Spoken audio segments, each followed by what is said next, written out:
just on my own way, with never looking back to those who lived in fear. There was nothing I could do, there was nothing you said that could make me realize how much lucky I was. Just out of reach of the fire, was not aware of the nightmare. But when I stopped to see through sight, begging for help, begging for hope, just need to open my eyes now to try to change into sunshine, to be someone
here, focused on my own way, with never looking back to those who lived in fear.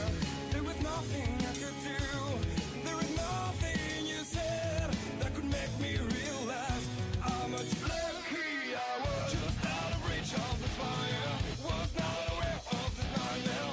But when I start to see through sight, begging for help, begging for hope, just need to open my eyes now to try to change into sunshine, to be someone among others. I've got to try. If I bleed tonight, if I am sad tonight, I don't have the time to fight. If I wait tonight, I'm so tired tonight, I'm falling asleep when I'm home. When I'm no place to go, no one that can see.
Have you ever wanted to drive a real race car on a famous NASCAR track? The staff at Stock Car Racing Experience will suit you up, teach you what you need to know, and put you behind the wheel of a 160-mile-per-hour stock car on NASCAR's famous Pocono Raceway. That was great. I enjoyed it. Unbelievable. It's that unique, one-of-a-kind experience you'll never forget. It was definitely worth it. The second time I did it, and I'm still shaking. Call or register online at 877stockcar.com for a heart-pounding, once-in-a-lifetime experience. You won't forget it.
All right, race fans, welcome. We're live tonight here at Texas Motor Speedway. And that's right, we're about to bring some big things here in Texas, because everything's big here in Texas. Big speed, big field, big power, some big monster trucks here at the Sim500 Monday Night Money Winter Series here in the trucks. Well, as always, man, it is an awesome thing here tonight. Big field, though, 33 of some awesome guys. In the middle of qualifying right now. I want to welcome everybody out there, man, tuning in here live tonight for Texas. Well, I'm Joe White up here in the booth. As always, I'm accompanied by the man, Harrison. Harrison, you with us tonight? I think Harrison stepped away for just a second. He'll be back here in a few. I'll tell you what, these guys out here, man, are just getting geared up. We're in the middle of the chase, folks. And that's right, we start the chase tonight, and the guys with an asterisk beside their name are the guys that actually are in the chase. Now, let's see if that shows up here. Let's see if it actually shows up on my ticker up there for EJ O'Rourke or somebody. Let's see. Yep, there you go. You see the little asterisk beside their name? That means they're in the chase. So that's what that stands. That's your chase drivers and the ones to look for. 3 races here, and these boys, man, are definitely going to be wanting to try to do some awesome things. Absolutely. Well, I'll tell you what, man. Harrison, what are you thinking about this race tonight? Oh, I'm really looking forward to it because Texas is one of my favorite speedways on the schedule. I'm not sure what it is, but I just really love the racing. This is my favorite 1.5 in all of iRacing. Yeah, no doubt, man. Texas definitely, man, is one of those tracks where you just love seeing everything out here and watching all these guys, man, run around. And as I always say, everything's bigger in Texas, man. That's the old saying anyways. Yeah, it's a track where it seems like notorious for handling issues. Tire wear comes into play. I'm not sure exactly what to expect with this setup. I spoke with a few of the drivers earlier, and they mentioned that it's pretty tight early on. But, you know, we've seen it repeatedly this year with these dynamic tracks. And, you know, with so many trucks on the track at the same time, we could be seeing it loosen up quite a bit or change quite a bit from practice, because that's really been the trend. Absolutely. Well, we're in the middle of a chase, and I just let everybody know, if you're looking for the asterisk up there on the ticker and you see it beside their name, that means they're in the chase. So it's something that we'll actually be able to follow ourselves up here in the booth, and it's something, man, that's going to be awesome to look at, because Justin Fuller, who is in the chase, is sitting on pole right now by Byron Daly right there in second, and now another couple ones right there, Bobby Terrell, Pedro Mega. Man, I just got a real quick, Harrison. Last week was a thriller. Michael Guest came in here. He was sitting 12th in points, and he missed the top 10 in points by 1 point. And Bobby Terrell, who was the man right there in the 10th place spot, did everything he needed to do to get his shot here this week to try in the next 3 races we've got to be a champ.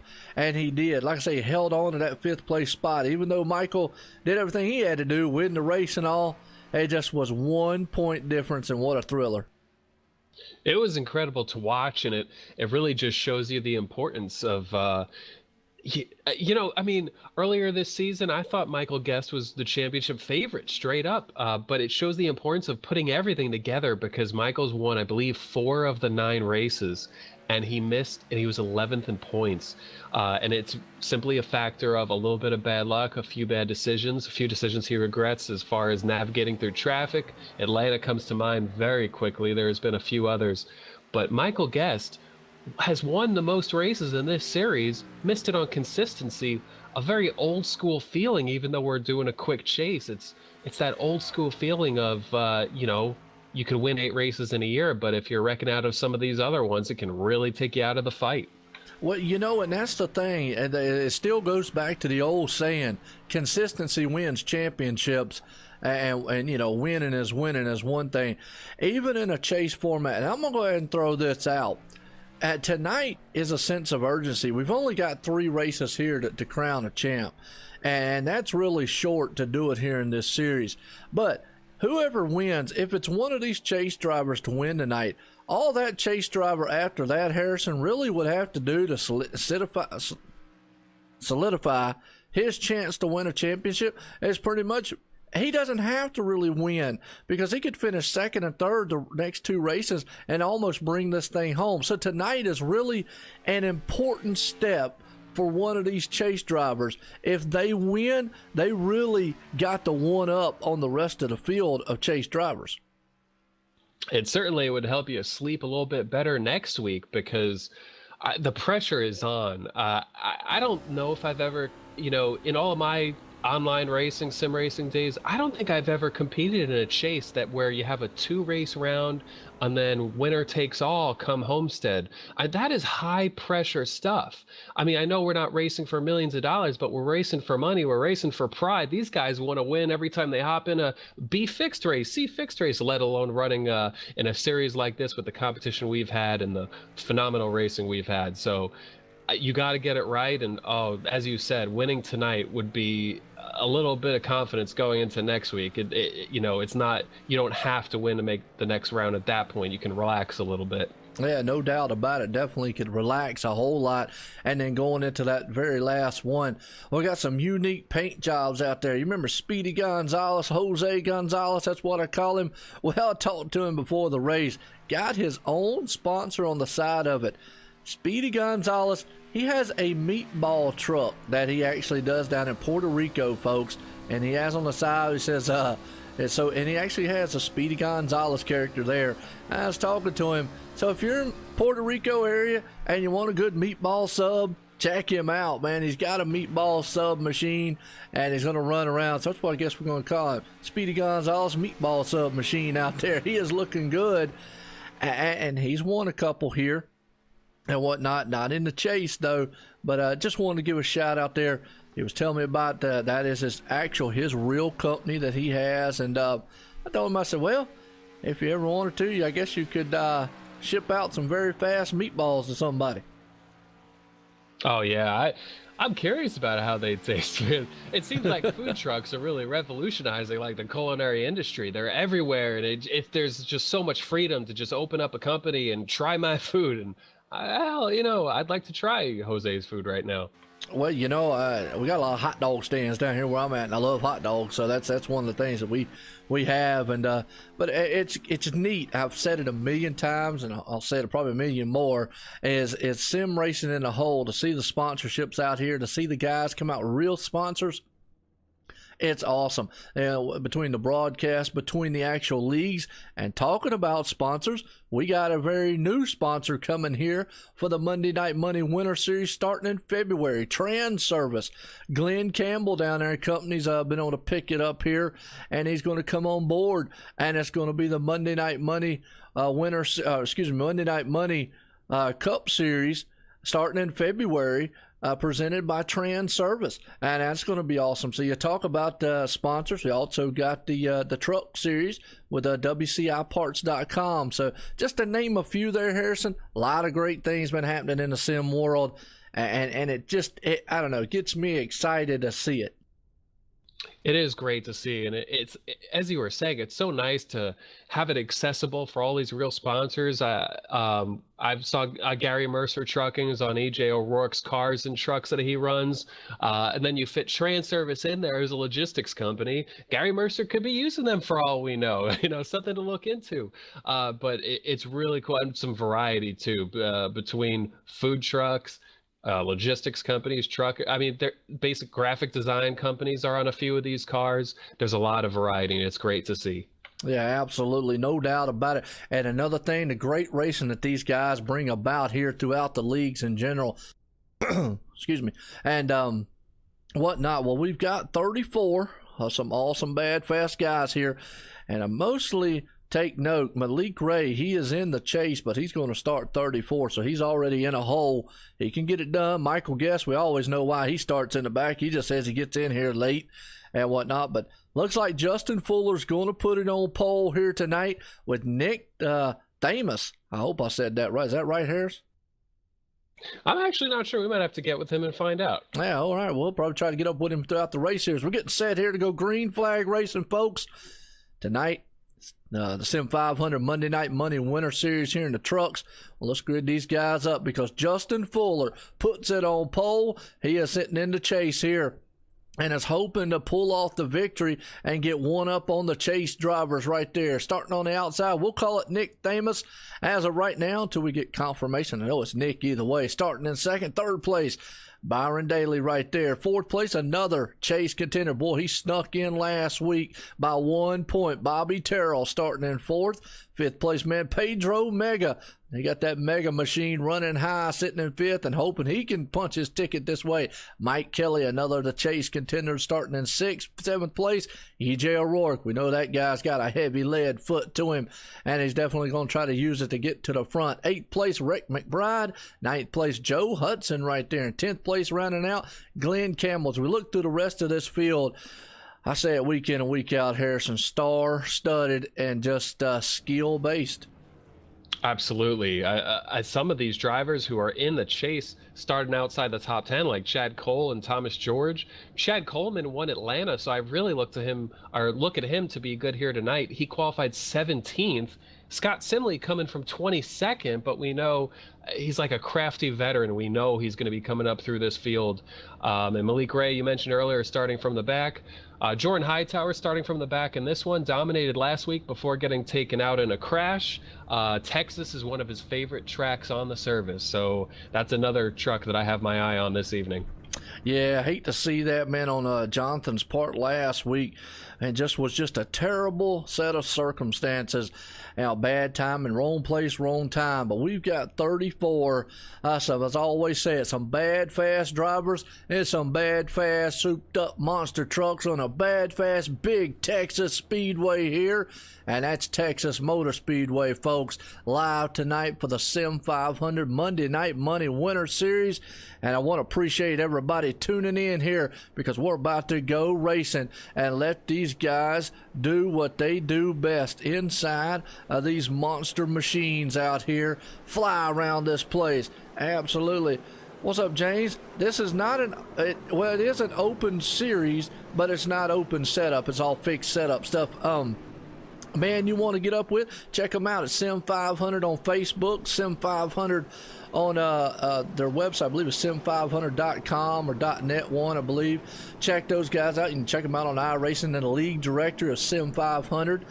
They'll be running. They run their money series is going to start in February, which is going to be with a cup car, and then on Wednesday nights they're going to run the trucks. Started in February, so they're kicking it back up big time in February. Going to have some awesome things happening out. Yeah, it's always a good idea to, if you're unsure about hopping straight into the Monday Night Money series, it's great to check out those free series that they have and then move on up if you desire.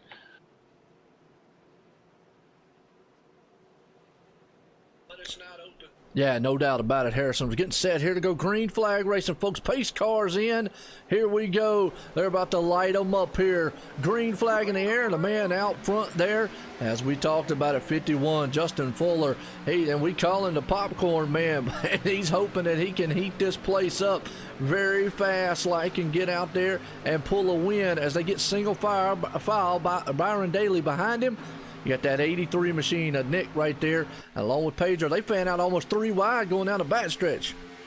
Yeah, a lot of the 41 of E.J. O'Rourke was way down low. Pedro Mega a little bit defensive underneath the 83, Nick Thames. I'm curious about that 83 truck because he really struggled at Richmond, but I heard from the guys racing on that Wednesday night series, was the national car at Chicago, I believe. That 83 car had a lot of speed on Wednesday night and a lot of speed here, so maybe finding his footing a little bit, but stuck on the high side for right now. The 41 of O'Rourke working the bottom, trying to get clear of that 83, not quite able to yet, but Pedro Mega able to get to third now underneath the 06 of Byron Daly. Yeah, no doubt. Boy, look at this battle up front. 4 wide, 3 wide, almost right there. They're beating and banging, hammering Pedro's around in the grass, mowing it. I was going to see if it brings a caution out. I think he got a hold of that machine. But, boy, they're already dicing it up big time. Byron Daly's up high, coming out of turn 2. That might be where you want to be at. But look at E.J. O'Rourke. Hey, they know the urgency real fast, Harrison, here, that the chase drivers know that the win here is huge, huge tonight. Oh, that was extremely aggressive on EJ's part, and it's a good news, bad news situation for Pedro Mega. Bad news, we didn't get the caution. The good news, he was able to keep it off of that inside wall, so that 48 truck, we have not seen the last of him yet. That 06 Byron Daly really working the high side. Not quite able to clear the 51 of Fuller yet, but look at that run down the long back straightaway there. The 41 of O'Rourke trying to follow Byron on that high side. All these guys want to get some bonus points for leading a lap. Absolutely. Here they come out of turn 4. They are duking it out side by side. You got Brian Daly right there, takes that lead and leads that lap right there for lap 5 of 130. Folks, you don't think these guys don't want it? Look at them up front. You Brian Daly up high, Justin Fuller down low behind him. E.J. O'Rourke is pushing him down the back stretch. The 83 of Nick looking very good. Bobby Terrell right there, who had a fantastic run last week, is holding strong in the 5th place spot. As they come out of 4 to complete this lap, they are still neck and neck going into 1. Yeah, a lot of great racing up here up front. Byron Daly was able to lead the last 2 laps. EJ's hoping to do the same. Really, really working the high side, and I think that's something I've noticed a lot out of Byron Daly at Texas. And they're 3 wide down the back there. Bobby Terrell was looking underneath the 83. The 41 gets clear of the 83, but still, Byron really in control of this pace right now. And by running that high side, I think he wants to take it a little bit easy on his tires. It kind of allows these guys to stay bunched up a little bit. So the little bit of tire wear games going on up here. But look at all this racing right up front. Byron able to lead that lap again. Yeah, no doubt, and they're still locked up. You said 3 wide coming out of turn 2, down the back stretch. This is the kind of racing, man, I love to see. Boy, these boys are hammering it right now. You got Justin Fuller on the inside, Byron Daly on the high side there. They're side by side coming out of turn 4. E.J. O'Rourke on the back deck lid of the man there, Justin Fuller. You got 2 chase contenders, and a gentleman up high says, I just want to win this race and take it away. They come down there in a half truck lead heading into 1. It is an awesome battle all the way back at Mike Kelly up there too, along with Bobby Terrell. And these guys just right now will not give up, and I don't think they will until the last lap. Yeah, E.J. O'Rourke, who was working the high side for a while, when he was clear of the 83 truck, jumped right down behind Justin Fuller, his teammate, both Aftermath Motorsports vehicles. Fuller was able to lead the last lap, but big run here on the high side for Byron Daly at the line. If that was for the win, it would have been Byron. We have a caution out on the racetrack. Casey Duncan. What's that? Oh, I'm sorry. I saw Casey Duncan was one of the ones involved, but it actually started ahead of him, so I got a little ahead of myself. Right. Looks like it started around Steve Minson, number 96. All right, let's go back on the replay here and let the guys, viewers and all, see here. We'll start with Casey Duncan here. Oh, yeah, the 18's involved in that one. Chad Cole and them. So actually, let's go on... that's an 18 of Paul Nicholas Cooper there. Wow, it's a huge mess on the front stretch there, Harrison. Let's go back a little bit more here on the replay. Let the viewers see what we got going on. It looks like just back there, they all single file as of right now, showing it. And we want to look here. Paul Nicholas Cooper, I think it was just about, oh yeah, 99 and 96 in front of them. They just got loose coming out of the turn and nowhere to go for everybody right there. Down the pit lane, 68 involved, 4 involved, Chad Coleman involved in it. I mean, it was just basically everybody scattering and just nowhere to go. You know, it's a shame about how this accident started because Glenn Campbell caught the apron, got loose, but I tell you what, Campbell was doing a great job to not slide up into these guys. What actually happened was as Glenn got sideways, the game netcode went a little haywire. It turned the 96 of Steve Minson. So Minson, a victim of netcode, Campbell caught the apron, but was going to be out of these guys' way. But once Minson was turned around by netcode, that made it nowhere to go for the 20 of Chad Coleman. A little bit of damage. Paul Cooper, as you said, a lot of these guys in the back. So unfortunate situation of really netcode there, and some of these guys in the chase are going to have some damage to fix here. By the way, Pedro Mega had a black flag when he spun onto pit road, so he served that. Probably is the lucky dog, so he's going to get back on the lead lap here. Yeah, it's unfortunate. Some of the drivers that went through there, Joey Catino, man, was one of them involved. As we're just kind of watching this in a little slow-mo right there. I tell you one who skimmed through it, though, Malik Ray. He got through that thing very, very carefully. Yeah, Malik, it's pretty incredible.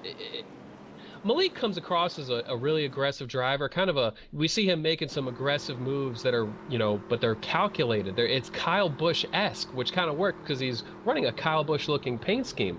But when you get Malik Ray in traffic, his racecraft really shows. He knows what risks to take, what risks he can't. And he does a great job of keeping his nose clean week in, week out. And that's why he's one of the drivers, one of the favorites really to take this championship. Yeah, no doubt about it. Well, I tell you what, we got Nick up here, and we were talking about it a little earlier. Well, let's see if we can't find out his name. Well, I did have him up here. See if we can't find out his name real quick.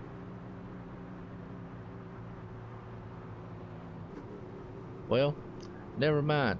It won't let me move him. So I can't get a talk in with Nick. Wow. All right. I did do a quick Google, and it came up as Thames, but that's more of like a Celtic or Celtic, I'm sorry, pronunciation. So I'm not actually sure. It might be, a little more Americanized. Like Jacques is often pronounced Jakes here, which always catches me off guard. But I might find out myself. Yeah, maybe poke him down there and say, "Hey, man, how you pronounce your last name?" I'm gonna. You know what? I'm just gonna jump that right down there and find out. Well, and there you go. You'll be able to do that. I can't do it on one broadcast here, but everybody be able to hear it. But yeah, that would be cool because I'm not 100% sure. I know Nick is Nick, but hey, we'll appreciate everybody. What's going on, Chief, out there? Absolutely, man. Definitely, as Harrison's going to go do some investigative reporting for us right now. Find out what the we call him. We're thinking it's Nick Thamus, but could be something else.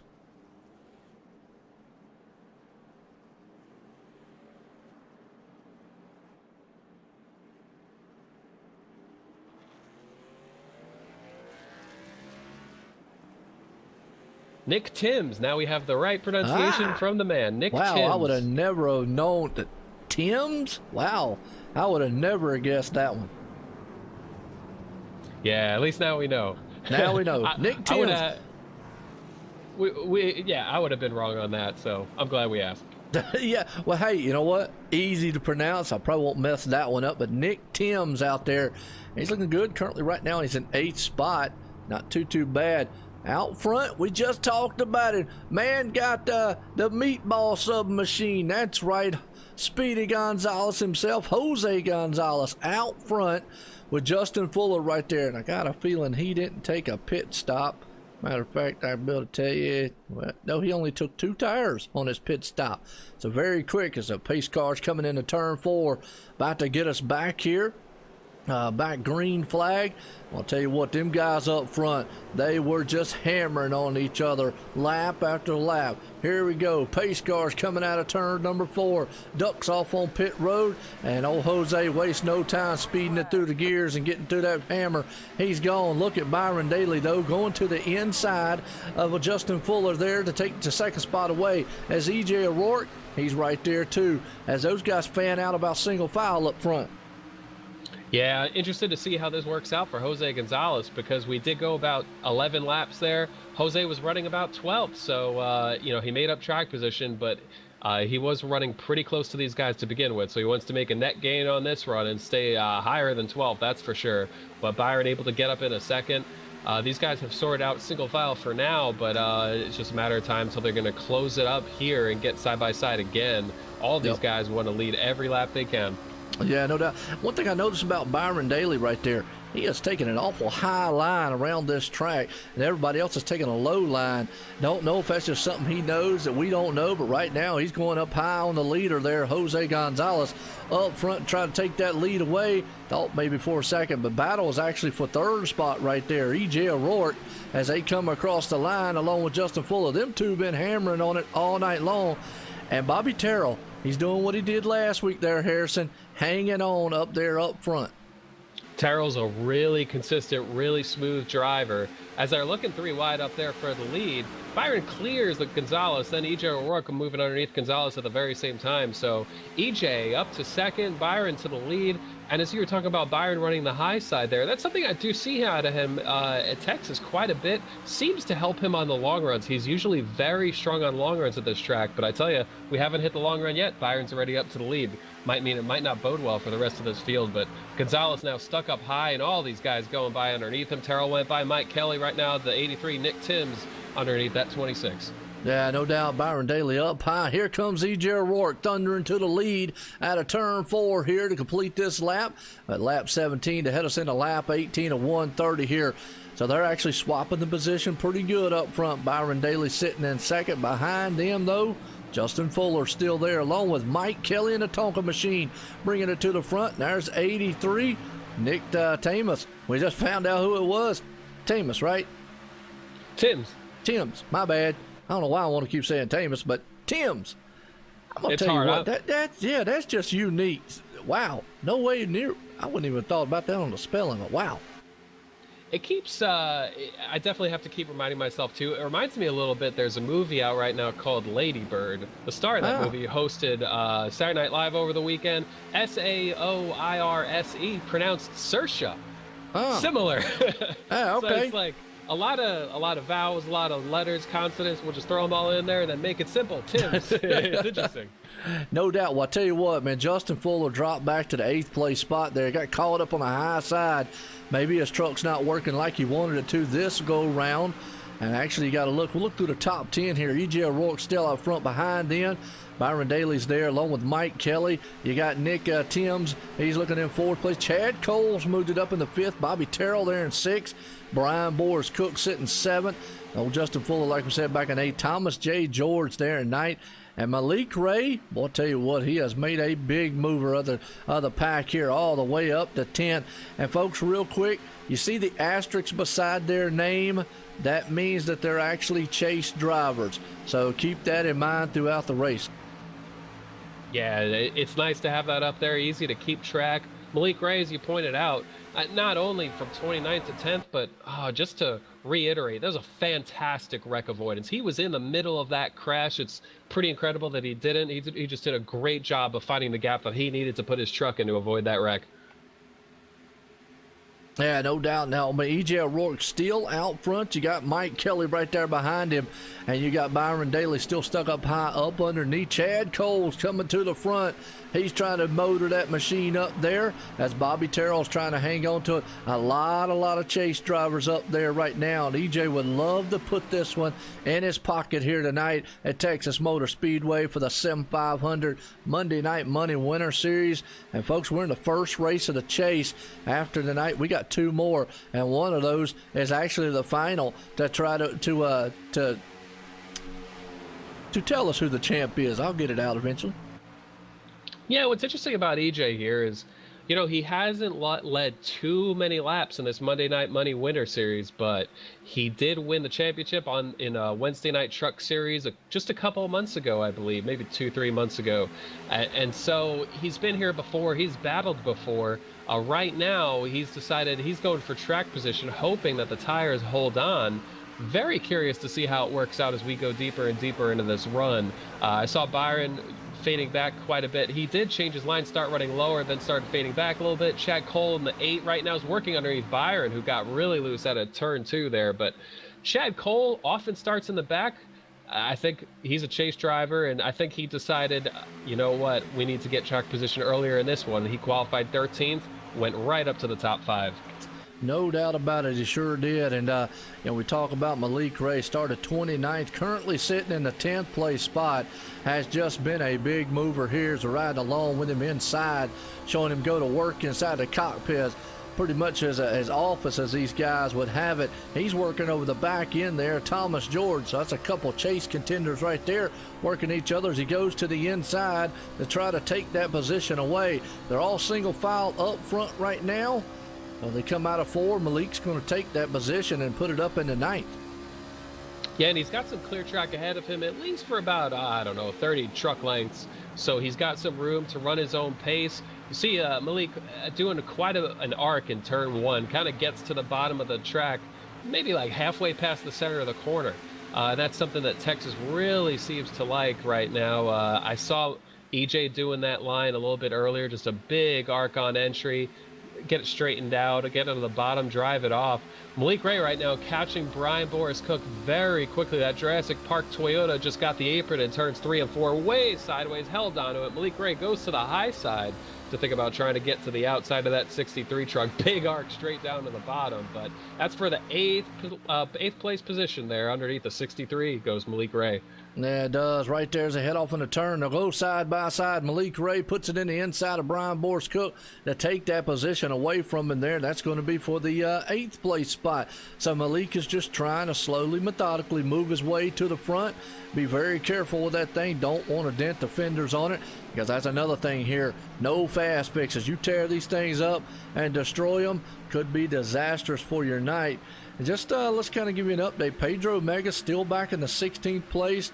Chad Coleman, another one of the chase contenders, he's back there in 19th, got caught up in that early on accident. Scott Simley, I call him Scott Smiley, but he's back in the 20th.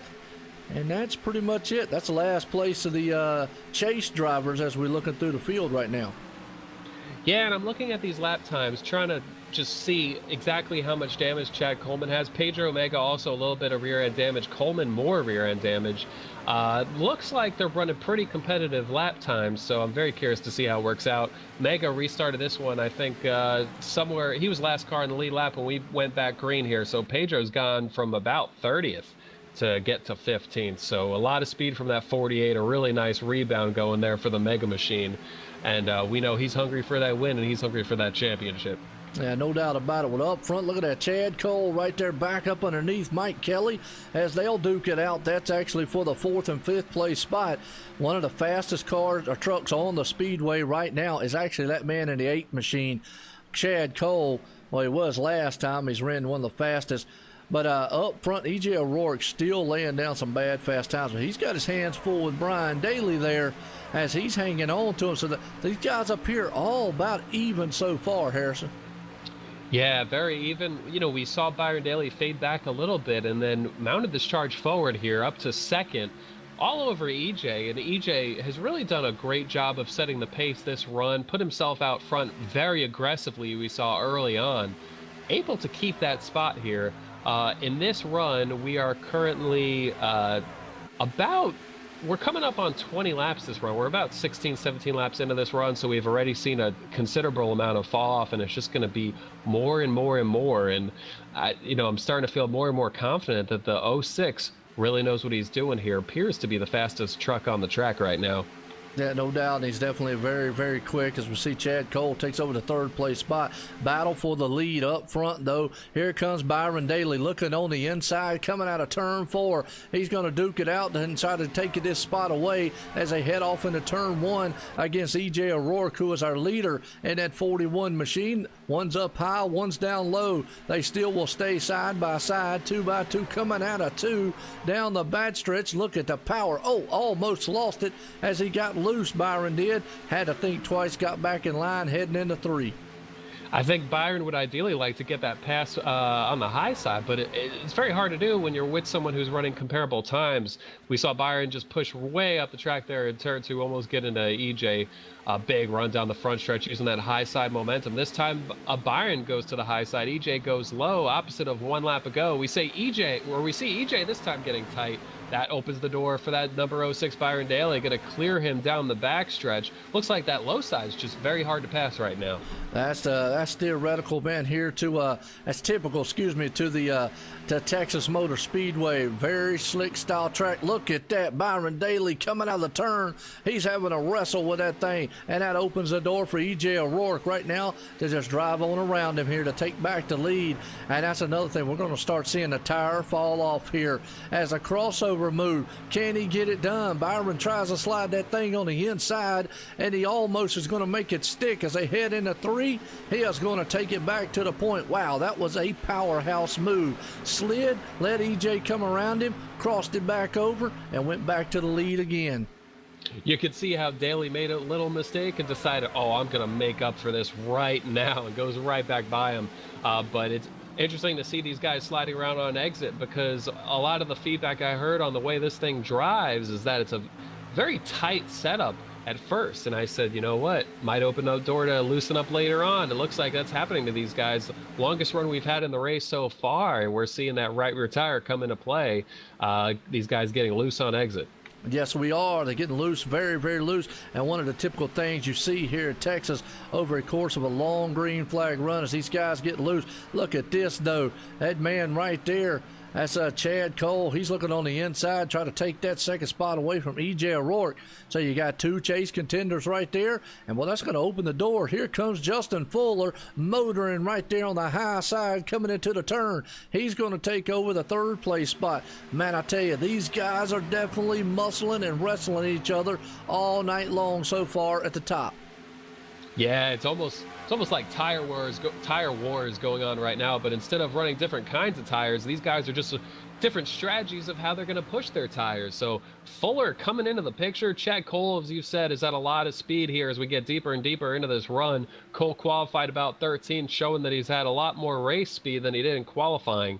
But that 8 truck going for the lead now. Byron goes back to running the high side. Fuller right on the bottom, right behind Chad Cole. Cole rotating pretty well off of the center of 3 and 4. Going to be harder for him to pull it off this time. And 1 and 2 on the low side there. Tucks in back behind Byron Daly. Yeah, he does. Talk better of it. He almost had an opening there, but I think that inside line, that's where you get a little loose. But he is able to get a run on him right there. Right now, as you see Chad Cole in that number 8 machine, he is on the back end of Byron Daly, who is using that high line to his favor. But here comes Chad Cole on the inside. Just don't know if he can make it stick coming out of 4. I know that high line's got momentum. Drag race to the line. Boy, I tell you, that would have been a close one. But by inches, that was Byron Daly who had that one. They still are side by side coming into turn number 1. Yeah, and you can see Chad Cole picks up a lot of ground there. Entry center of turns 1 and 2, but just can't do it on exit. Seems like 3 and 4 is where you might have a better chance on the bottom. Seems like these trucks just push really hard exiting turn number 2 compared to 4. Yeah, coming out of 4, they are still neck and neck. Look at Justin Fuller. He's got a full windshield view of this one as they head off into 1. He's going, fellas, y'all battle it out. Use your tires up, and I'll come by both of you later on down the road here as they still go side by side. Justin Fuller gets a run on the high side. Can't quite get it done because he's got Byron Daly to deal with. Right now, they're all 3 of those trucks are matched up 3 wide going into turn number 3. Oh, that's a big aggressive move by the 51 of Justin Fuller. He knows who he's racing around. He knows they can handle it. All these guys trust each other very much because they're around each other a lot, although Chad Cole backs out of that one. Fuller tucks into the bottom underneath. Now it's Fuller and the 51 underneath the 06 Byron Daly. And look at Fuller drive it into turn number 1, just desperately trying to clear to Byron before this exit. Doesn't have him quite clear, not able to slide it to the top. The 06 with a big run down the back straightaway. Yeah, it does. Heading into 3 right there. 51 of Justin Fuller on the inside. Byron Daly and the 06 on the high side. E.J. O'Rourke coming back into the picture. It looks like right now these guys, man, are just trying to shuffle it around to see who has the advantage. And I don't see anyone yet who has the definitive advantage right now throughout this whole entire race. I don't know about you, Harrison. I feel exactly the same because for a little while I was thinking that Byron Daly really had the long run figured out here, but look at all these guys just kind of coming so close underneath a blanket once again, and another truck entering view. That number 1 Skittles machine, Malik Ray, just went by E.J. O'Rourke. That's the 4th position, and he's got a lot of speed in that machine. Second fastest truck on the track last lap. Yeah, old Malik Ray's bringing that muscle to the front. He's going, I'm going to join you guys in the battle here in just a few. Give me about another 10 laps or whatnot. Well, out front, Justin Fuller, he understands if he wins this race tonight, boy, that really gives him a huge, huge advantage coming out of this one for the title. But here you go. Look at Chad Cole. He says, not so fast, Mr. Justin, as he goes around that man in 06. Now, I got a feeling we're going to start saying, whoa, what a drift job. He's in the grass.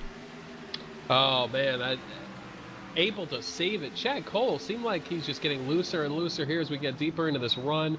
Really nice save. Part of what might cause that is Fuller almost ran into a lap truck, and I think Chad might have done an adjustment on his wheel there as he was coming up on that. But if he was able to come out of that with no damage, it looks like, which he did, was able to avoid damage. Yes, he did. He's just thanking his lucky stars right now. Yeah, and well, you know, and I was about to say before he did that, we should be under some green flag pit stops coming up here shortly. I noticed a lot of guys in the very, very back there have taken some green flag stops already. As you see Malik Ray go up underneath Byron Daly, take that second place spot coming out of 2. These guys are getting very, very loose with these trucks out here, Harrison. So I got a feeling some of these guys are going to start yelling at their pit crew, hey, we need 4 tires and fuel. Because like you said, we're on a pretty good long green flag run. I think we're probably hitting about 25, 28 laps. Actually, it looks like we just hit 35. Oh, okay. 30. Well, heck, wow. Time flies. You're having fun. Yeah, I would have expected them to come in right around lap 32, 33. Well, the caution came out lap 10, so give it 120 laps. They're trying to get to lap 40 to do a 2-stopper. That appears to be the strategy of choice right now. So within 3 or 4 laps, good call. We should be seeing these guys start coming down. Some of these guys might come in a little bit quicker to try to short pit a little bit, get a little space between who they're around right now. Boy, I tell you what, Byron Daly is out there wrestling that truck. We saw a guy last week doing the same thing the whole entire race there. That was E.J. O'Rourke. Well, it looks like old Byron Daly's got the wigglies all this race as he almost lost it behind Malik Ray there as he's driving right there in his tire tracks. Malik still sitting in second, trying to run down Justin Fuller, who is leading this one. E.J. O'Rourke sitting there in the 4th place spot. Byron Daly in 3rd. Bobby Terrell sitting in 5th, man, to round it out here. Now, he's actually up underneath E.J. O'Rourke there behind him. Yeah, Bobby Terrell hoping his model consistency able to get him into the final 4 that will race at Homestead. But how's that for consistency? Right by E.J. takes the spot up to 4th for Bobby Terrell. Terrell he epitomizes consistency to me sometimes, and that 7 Muscle Milk truck, we're going to be seeing this all the way through the end of this championship battle. Yeah, I just feel like if he could get 1 win within the next 2 races, I really feel with his consistency, that's what I was talking about, it'd be very hard. He'd put the pressure on all these other chase contenders. That's what you need. Even with his consistency, it could be because, you know, and I say with a win, you've got to win and still be consistent. You can't win and then fall off. I just don't think, unless you're going to be, I think it's going to take being in the top 5 to top 6 in order to pull this championship off. If you get it behind 10th or so, it's going to be a very, very big hole. Don't want to say it's impossible, but I think it'll be a very big hole to get done. Yeah, absolutely. And Bobby Terrell, it seems like we've had a couple of races where his long run hasn't been there as much as I expected. It seems like a boost forward in this one. He didn't qualify as well this week, but he was still qualified within the top 5. And he has more long run speed than we've seen from him recently. He's really in this mix, letting everyone know he's around. Yep, absolutely. And he's definitely right now running in 4th. Another guy we haven't talked about here, and I know we're going through some green flag pit stops. That's that man in the 74. Won last week. We talk about Bobby Terrell. Man, he did everything he could do to try to get into this chase. 1 point out. And that's Michael Guest, who is sitting 5th right now. I tell you, and he's actually holding on to that machine. But boy, I tell you, he did everything in a thriller last week at Richmond to try to get himself into the chase. Just was 1 point off, and Bobby Terrell's consistency paid off to keep him in the chase. Yeah, it was a valiant effort by that 74 machine. I mean, he really couldn't do anything more last week. He did exactly what he came to do, won the race. It didn't look like he was the guy to beat early on, but I tell you, once he got in the lead, he would not be denied. And he's another driver who started in the back in this one, came from 27th, has not pit yet. A few of these guys have pit, but mostly drivers who are running 10th on back. One of which, Nick Timms, came down pit road already. We saw Chad Coleman, but Coleman was nursing a little bit of damage, was running about 15th. Right now, the top 13 on the track have not come down, but it'll be cool to see how this plays out, because for the guys who are running about 10th, they weren't that far behind, and so they're going to have quite a gap here once we shake this one out, and then the leaders are going to be having to catch them. Yeah, I know, and it's kind of unique that they're not coming into the pit to make their pit stop here. Guys behind them now, because we're in the middle of some, whoa, Justin Fuller, he had to whoa that thing down and almost spun it out coming down a pit road. He got it slowed down just in time. Puts Malik Ray, though, out front. And old Jordan Hightower, who won last week, man, I tell you, a heartbreaker, dominating that race, and then just got took out in a wreck earlier or later on in the race. Just one of those things. Wow. Yeah, and Hightower this week, I'm a little bit surprised he didn't qualify. I started wondering if he possibly came in with the wrong car number, but no, I do believe that's the number he ran last week. So he chose not to qualify in this one, despite being second fastest in practice. And so he started this one in 28th, up to second right now. Obviously, we're going through, or up to the lead now that Malik Ray came down pit road. But Hightower up to the lead, but I would say once this shakes out, he's running about 8th to 10th, which is a big move forward from his 28th place qualifying position. Yeah, no doubt about it. Definitely is one of those things. So here we go. Well, we just watched Malik Ray do his pit stop out here, and he's heading off on pit road. Doesn't look like he's going to be too far back off, as I don't know who's going to go cycle back around when this one's all said and done, because these guys definitely are going to look good. And I see out there in the chat, and old Brandon out there, and just let you know who that is, Harrison. That's my youngest one out there. Oh, well, that's cool. he was on his phone in the other room, and he was out there looking. So he decided, he figured out how he could chat in the thing. As he goes in there, he plays all his stuff, man. He listens to me out here yell a lot of times along with my wife too.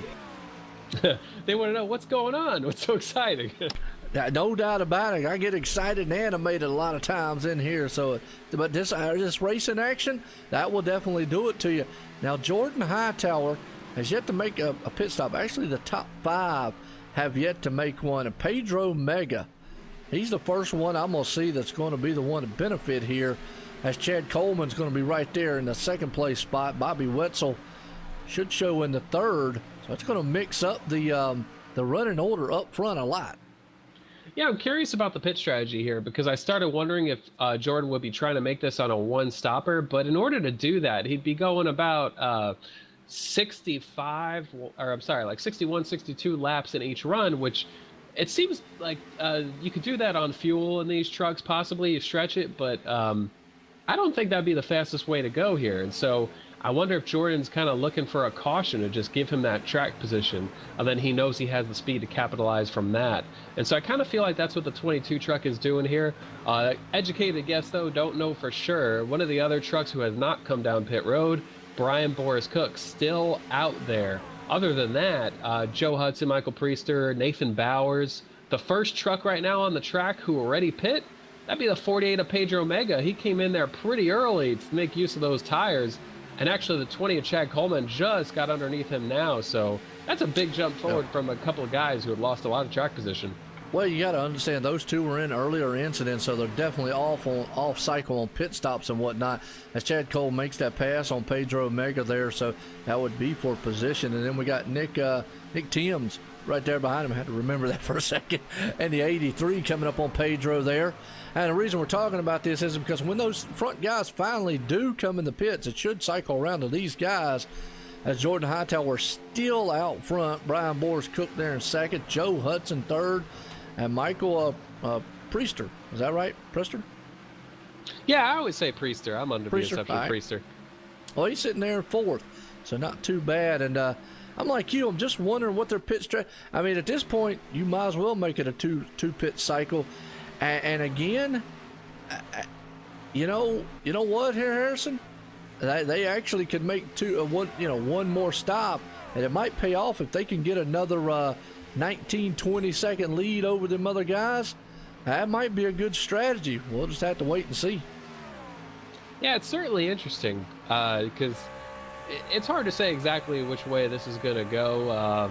Kind of a moving target. You get that caution, you have to recalculate exactly what you're going to do there. It's almost like you made a wrong turn in GPS, and now it's trying to figure out, okay, what's the best strategy now? So it's interesting to keep track of. Nick Timms, I really, he got a lot of track position from pitting a little bit earlier than a lot of these guys, but he didn't pit that early, and so it's really paid off for him right now. The closest truck to him that I'm really looking at is Mike Kelly.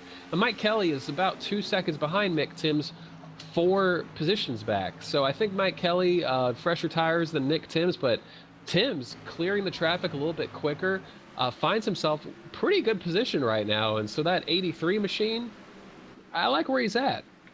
Me too. I mean, Nick's really, really good. He's about 16 seconds behind Jordan Hightower, who is yet to come into the pits, and we see him out there wrestling with that truck coming out of the turn 4. I just, I mean, hey, yeah, that's why I'm up here in the booth there, Harrison. It blows my mind sometimes some of the pit strategies these guys have. Maybe he's looking at, maybe a caution comes out, and I'm sitting in the catbird seat right now. It's just, even if he pitted now, he's going to fall back into the teens, because everybody's within about 16 to 17, 19 laps of him. I got a feeling he's looking to take this thing as long as he can to make it a one pit stop strategy race. Yeah, I have to think that he's hoping for a caution to really give him that track position, because I'm sure he's confident in his speed if he were to have this track position. And if I were to go up to him and ask him about this strategy right now, I would almost put all the money I have in Vegas on him saying, I don't know, man, I'm just driving. So That's probably what I'd tell you. Yeah, so it's interesting because you know, a lot of times you expect a caution to happen, or as the pit stop, or as that whole pit stop cycle is going on.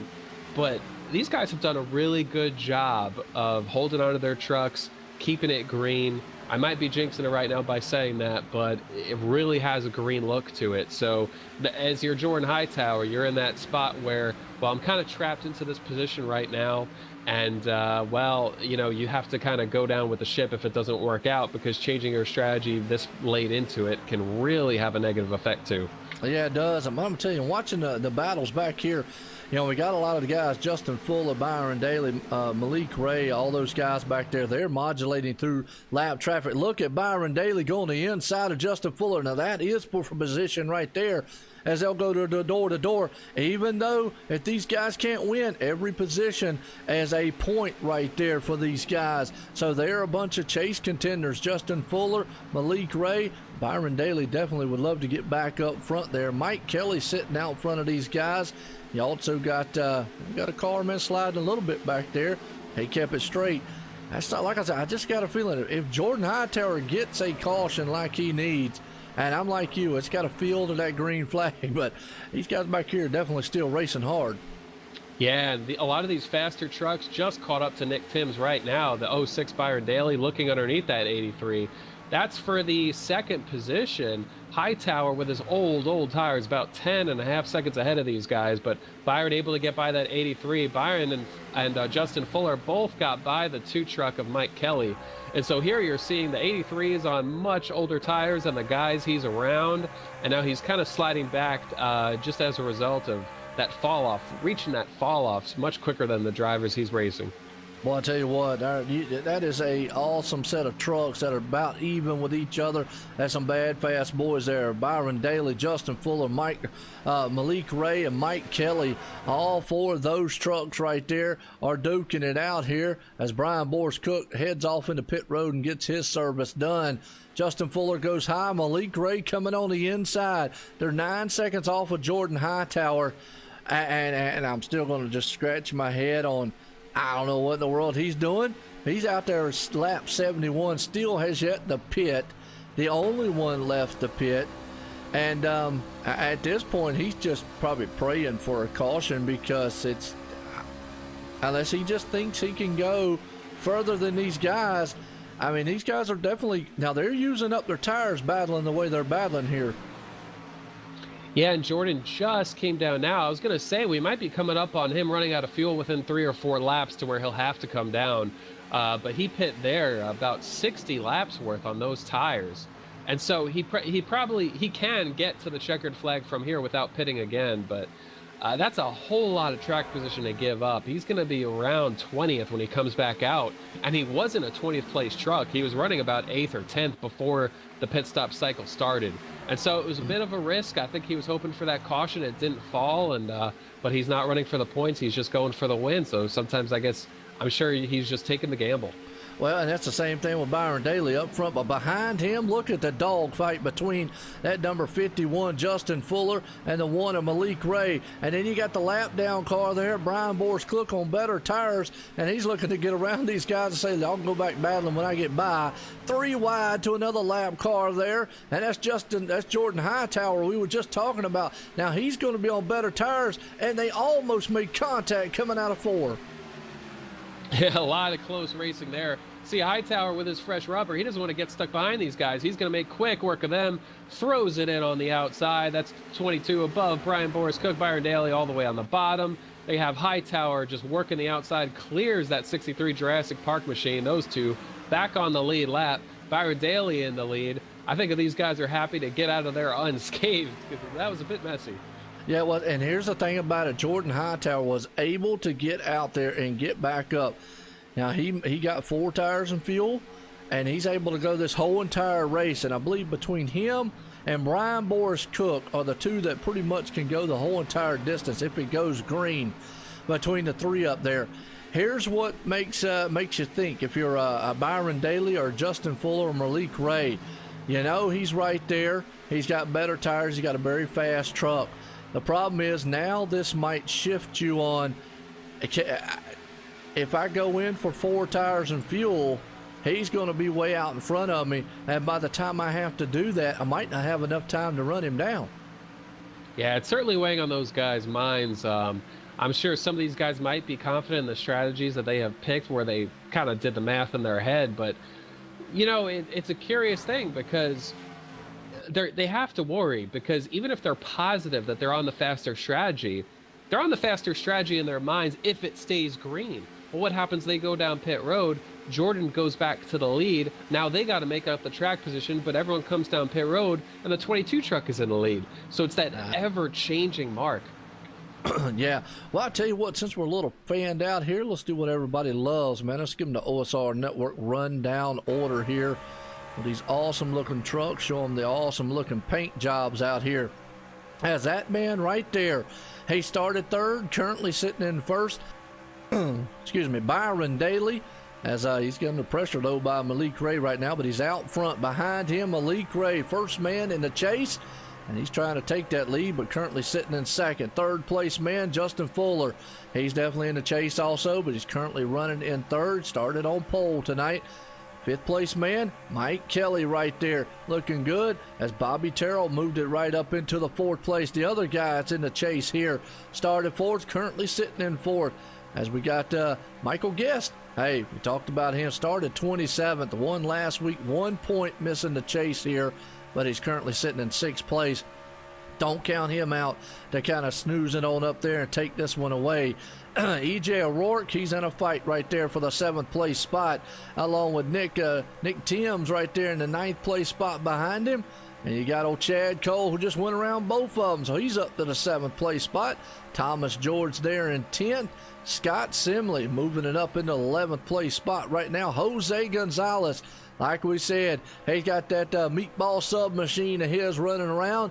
And look, folks, if you're in the Puerto Rico area, check him out, man. The guy has definitely he's got some great meatball subs. He's got his meatball sub trucks, what he's got. So if you're in that area, check the man out. That's old Jose Gonzalez right there. Bobby Terrell sitting in the 13th place spot. Pedro Mega, he was out mowing the yard earlier on with that truck in the 48, but he's been able to crank it back up the 14th place right now, trying to come out of here with a good finish to help himself in points. I got Kevin Pearson right here starting in the 15th. He's moved it up from 26 right now. Jordan Hightower, we were just talking about, he is only sitting in 16th right now. And the man who is probably the long shot here in that Red Bull has got wings because he can make it the entire time if it goes green. And he's sitting in the 16th spot right now. Brian Boris Cook, the Jurassic Park machine, he's another one that can make it the whole entire distance here. Glenn Campbell, not doing bad, sitting there in the 16th place spot. We got Don Runkle Jr., the double O machine sitting in 17th. Chad Coleman, he's under fire right there though, but he's sitting at 1 lap down in 18th spot. We got Jason Swan, he's in the 19th place spot. And Joe Hudson moving it up there, in the 21st spot. We got Michael Priest He's got a nice looking Bad Boys welding machine out there in 21st right now. We got Don Roberts sitting pretty good in the 87 machine, sitting in 24th. Nathan Bowers there in 25th, looking good up front. He started 20th, starting 25th. Casey Duncan, he's got the Pepsi can machine out there running 26. Brian Wortman, he's got 89. He's looking into 27. Ed Burrell at that 17th place machine there running. Joey Gattina 3 laps down on the pit road. And Paul Nicholas Cooper, he's out of this one. Chris Gaboo's out. Jonathan Lockhart sitting on pit road right now, 59 laps down. Rick McBride's out, and Stevie Menson's the other truck that's out. And that brings us right back to the front here, because that man, the number 1 machine, has putting it to the point here in the lead. And that's your OSR Network rundown order here for the Sim500 Monday Night Money Winter Series at Texas Motor Speedway. Wow, some awesome trucks and awesome paint jobs, Harrison. Yeah, I always enjoy going through the field, looking at everybody's paints, kind of maybe making a mental note of who I think has the best appearing car, or who has a cool sponsor or anything like that. But Malik Ray to the front, pretty impressive. Kind of that, it has that Matt Kenseth feel to it from years ago. He would qualify terribly, always race phenomenally. Only Malik Ray, he's not qualifying terribly. He's just choosing not to qualify. And so it feels like such a risky move, and especially when you're in a chase race with only 2 races in the chase. We saw how vulnerable he was, but he just, that accident broke out right in front of him. The only caution we've had in this race. It's a big crash that started right in front of him. He did a phenomenal job to miss that. But it's one of those things where, had he been at a slightly different position, he could have been 3 truck lengths forward, gotten involved. And so, you know, it's worked for him, but kind of hard to make it work every time. So it kind of takes your breath away at times. Hey, let me throw this out to you. Jordan Hightower right now, he is about 7/10 to 8/10 faster than the leader out there on the track. He's in 13th and 21 seconds back. If the leaders go in and take 4 tires, roughly 14 seconds, that's going to put him right there on them. And it's going to be an interesting one to see heading to the end. Does he have enough? So if he can make up, I'm going to say, at least another 5 seconds before those guys make a pit stop, then he's going to be sitting very, very good. Because I just watched his last lap time. He ran a 30.215. And Malik Ray went a 31.0. That's 8/10, almost a second a lap different. Yeah, he's trying to make up all the ground that he can right now without using up his tires too much. And of course, he stayed out so long that he learned a lot about how his truck is going to handle on really old tires. I'm interested to see how the math will work out. Of course, take into account that long drive down pit road at 50 miles an hour, that speed limit. But it's another thing where I'm not sure how confident I am about him being able to be in the lead at the end of this one if it stays green. But he's going to be in the lead for a while once those guys pit.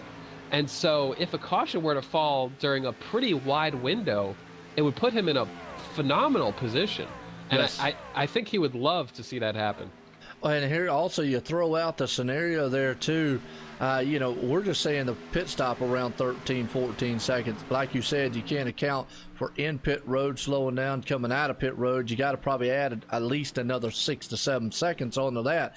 So every bit of 20 to 22 seconds for a total pit stop time, roughly, give or take, obviously, and whatnot. So definitely puts pressure on them. Now, here's the other thing. Those guys could throw a wrench in it and go ahead and pit now, and then that actually might be playing into the favor of the top 3 guys. But the longer they wait, it does play in the favor of Jordan Hightower, I feel, who is only 18 seconds back now. Yeah, he certainly would like them to spend more laps on older tires, and we're coming up. We're about 40 to go next time by, or actually we already took 40 to go for the leaders. And so this is about that time where we might see some of these guys come down. We do see Bobby Terrell and Mike Kelly came down. Mike Kelly just overshot his stall a little bit, was able to get in reverse and back it up.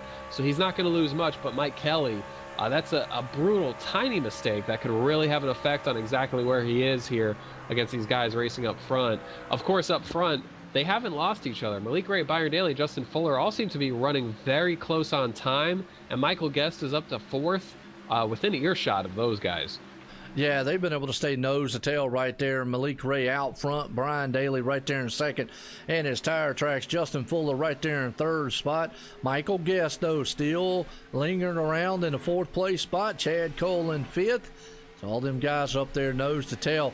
Jordan Hightower's moved it up in the 8th via everybody coming in. A green flag stops. He's 17 seconds back.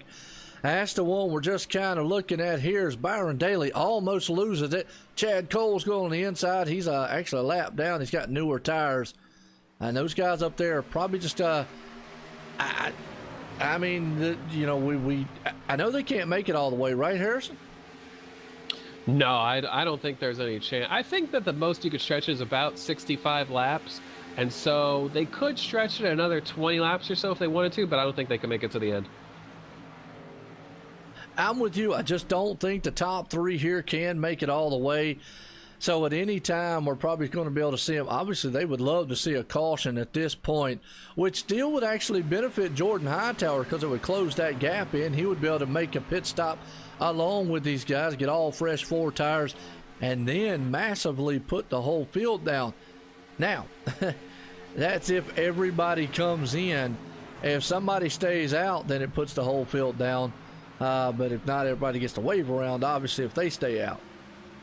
Yeah, with only 8 cars on the lead, 8 trucks on the lead lap right now, and if we were to see, it'll be really interesting to see if and when the leaders come down here pretty shortly, how many trucks are we going to have on the lead lap? Because there will be a window in time there where if a caution were to fall, a lot of guys would have to take a wave around. We might only see 4 or 5 trucks on the lead lap for a little while, but of course it'll be in the middle of that stretch of the run where there will be a lot of trucks with a lot faster tires barely lapped down that will be unlapping themselves. And so this is going to be one of those kind of stressful, ever-changing situations as we go through the rest of this race. Just going to be really cool to see how this works out. Well, Byron Daly is on pit road getting his tires now, getting it out of the way, 35 laps in, and we're going to see Jordan Hightower goes by him. So we're just going to see now how that plays off as Malik Ray stays out front. And actually, we see him. He's maintaining, not yet coming in. As a man right there, second place man. That was actually Justin Fuller coming down on pit road. So these guys are actually not going to stay out as long as they thought. We're just going to see now if this actually cycles around to Jordan Hightower here, just how far out front he's going to be over him. Oh, and Malik Ray came down pit road. Michael Guest decided at the same time to come down. Michael Guest overshot it. He's got to come all the way back around. And so he's losing about, it's probably going to be about 5 or 6 seconds, but that's a costly mistake for Michael Guest because he was about a second or so, maybe a little bit less behind Malik Ray. So if this stays green, Michael Guest will just lost a big chance at the win here. He won't be out of it, but it'll be a lot tougher. Yeah, no doubt. Well, we just saw Byron Daly get back on the lead lap, I believe, right there. And you see Michael Guest, he's 9 seconds ahead of Jordan Hightower, who is actually at this point, and we'll be able to see, 31 seconds ahead of Byron Daly. Now, 31 seconds, well, let's clock the lap time difference because that's what's going to be crucial. Byron Daly's going to have to clock more than a second or a second a lap off to be down on the back end of Jordan Hightower. And obviously, the later on it goes, those times will close down and be a lot less. But Jordan Hightower ran a 30.8. Byron Daly ran a 29.7. So that's a little over a second a lap. And he's 28 seconds back. So, you do the math right there. It's definitely going to be close, about 3 to 4 laps. But here's the thing with that, Harrison. If a caution comes out with 5 to go, it's over with. Yeah, Jordan Hightower, I think, is on the give me a caution strategy, especially because it seems like looking at Michael Guest lap times right now and all these other drivers who really push it, past lap 40 and everything, They're really there's like an extra fall off right then. These drivers are in the high 32-second bracket. Last time by, Hightower was more than 2 seconds faster than Michael Guest. Actually, he got going again. Michael Guest picked up the time, but the point remains that on really old tires, they're hitting like another cliff. The truck falls off a little bit more. Advantage to the people with newer tires. The trucks just slide around more and more and more. So right now, Hightower's got a really nice gap, and he's going to be in the lead for quite a while, but they're going to be coming fast. Yes, they are. He's about still 24 seconds ahead with 29 to go. He's going to put about 3-4 seconds. Now, obviously, that could slow down. We saw that last week as couldn't remember what truck it was, but they were coming on very, very strong towards the end, and their tires just fell off there at the end. They were making up time like gangbusters. So accordingly, Byron Daly's going to do the same right now. He's running about a second, 1.2 seconds faster than that man in the 22 machine. But the problem is, over the period of time, like you just said, that's going to have fall off and lap traffic. You saw Jordan Hightower had to get through it. So does Byron Daly also. Yeah, and one of the guys in between Jordan and Byron, for instance, Bobby Terrell short pit by a little bit around those guys. So his lap times, he was able to jump out in front of them. And his lap times, they're a little bit slower than Byron Daly, Justin Fuller, but they're not that much slower. And so he's going to race them when they get to him. They're all chase drivers, or I'm sorry. Well, Bobby's a chase driver. Byron's not. Fuller is. Malik is. Mike Kelly is. Chad Cole is. And all those drivers are in a row. And so Terrell's racing for his life out here. He's racing for Homestead. And so that helps Jordan out a little bit more, buys him a little bit more time as Byron's going to be racing for position. Yeah, and the lap time difference, Bobby Terrell right there sitting in the fourth place spot. He ran a 30.1 to a 30.068. So that's not a big, huge difference between the two because there's still about 4 seconds, about 3.5 seconds difference between Bobby Terrell in fourth and Justin Fuller sitting in sixth. Now, obviously, Byron Daly's in between them two, but I'm looking at the chase spot here as Bobby Terrell's sitting right there. Hey, if he can come out of this, if it ended like it was right now, he'd be very, very good coming in here. And what a Cinderella story that would be. Imagining fighting your way, clawing your way to get into the chase here by 1 point and then winning this thing all the way at Homestead.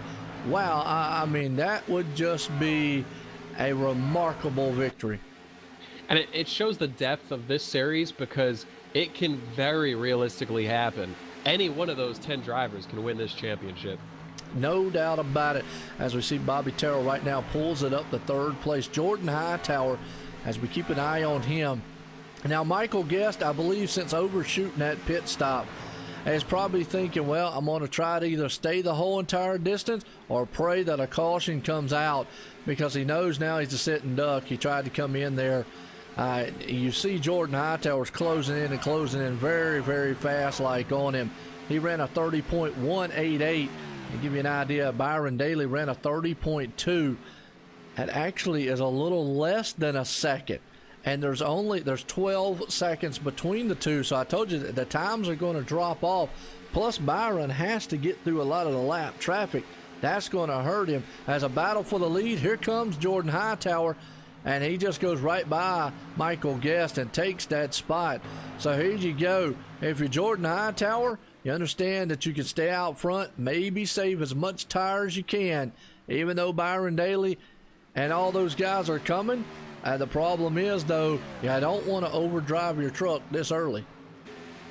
Yeah, absolutely. It's a hard balance to figure out because, you want to use enough of those fresh tires while you have them to have an advantage from it. And just like you said about Michael Guest, I do think once he missed pit road, I don't think he has enough fuel based on my calculations to go the whole distance, but he certainly has enough fuel to keep him out a little bit longer and, try to capitalize if a caution were to come out because he's not in the chase, he's not in the points. If he had to do damage control, he would have pit one lap later, but he's thinking win. What can I do to win? Well, this is going to give him his best shot, and he's going for it, and he's got some time until he has to pit. And so if a caution were to fall, and we've seen this happen before, he has a chance at it. Yeah, and here's what Jordan Hightower wants to see. Bobby Terrell and Byron Daly back there battling 3 wide with a lap car.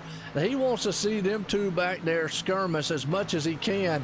He wants to see Bobby Terrell hold him up, and he does right there. But Byron Daly's got a bad fast machine in that 06. The more they battle, the better it does for Jordan up front.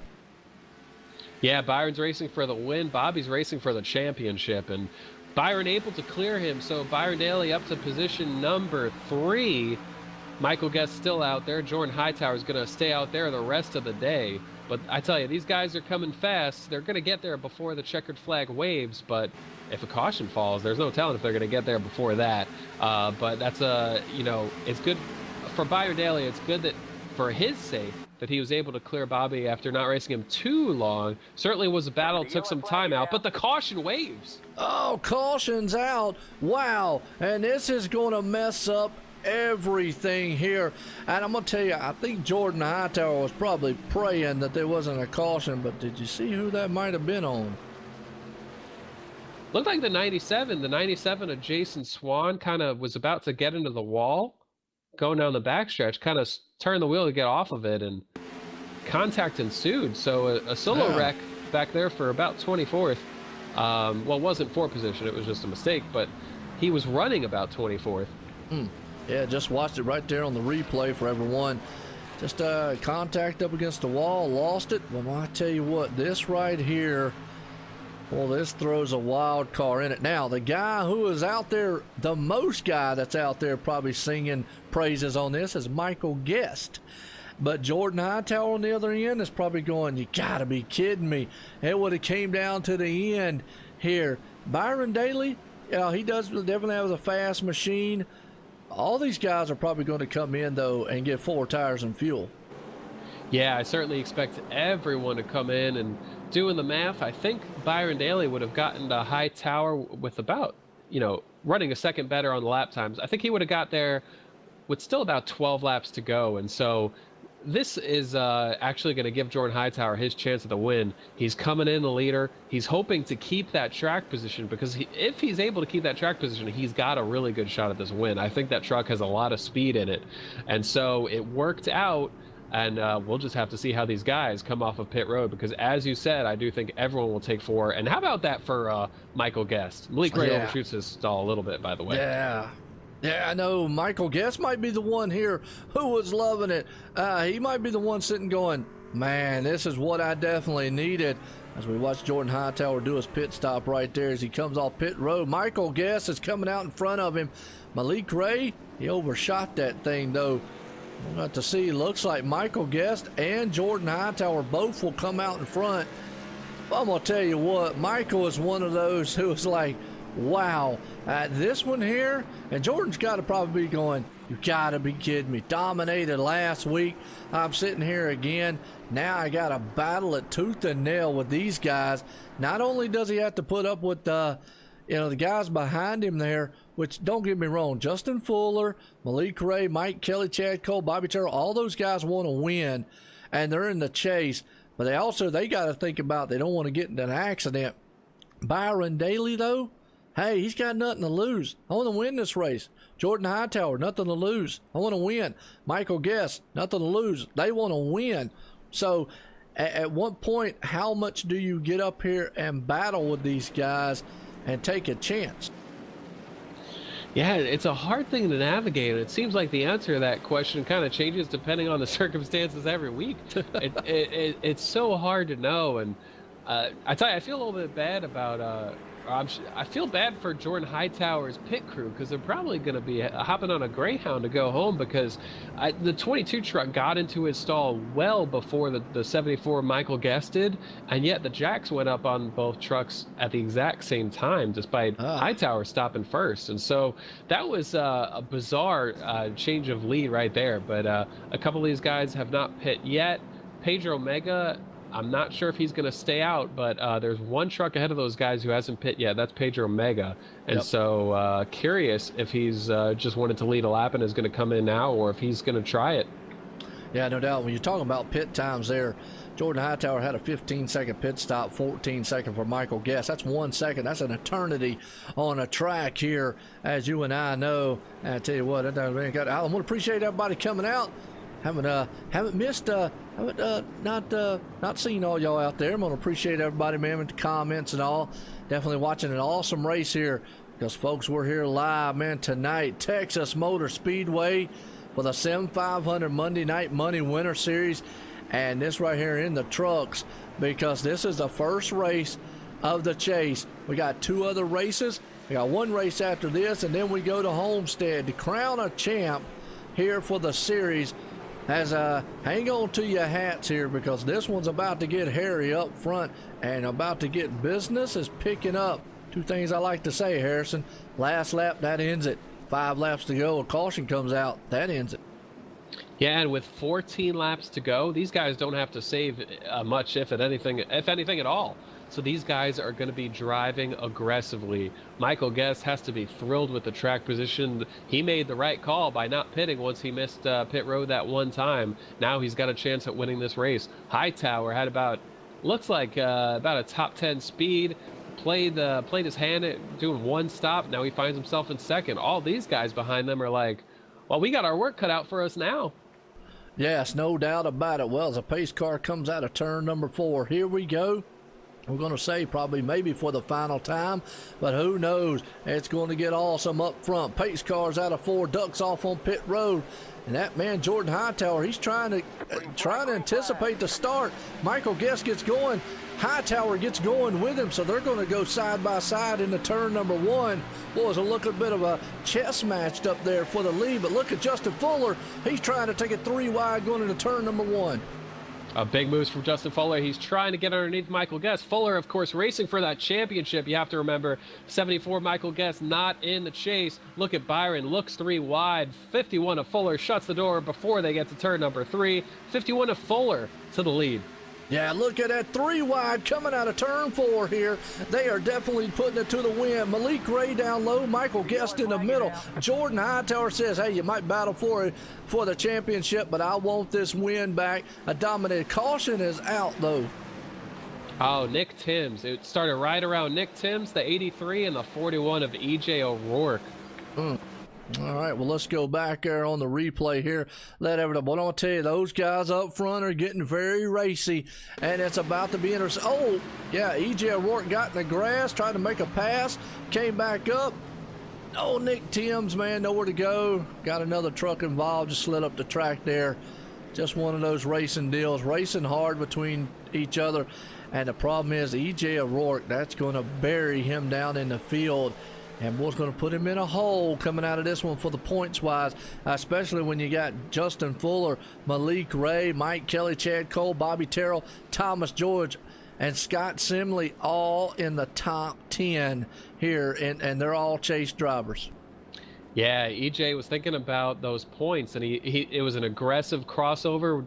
The room wasn't really there before he even thought about it. And so, EJ's kicking himself, I'm sure, right now, because EJ knows he put himself in a bad spot. Heard him come over the radio there pretty quickly, and I think he was apologetic, but didn't catch the actual transmission, was guessing by the tone of his voice. But yeah, and that gives all these guys up front less time and more time to worry right now under caution about just how aggressive this is going to be once we go back green, because it's a heck of a battle up there. It is, man. They pushed Michael Guest right on out the way, but Jordan Hightower had none of it.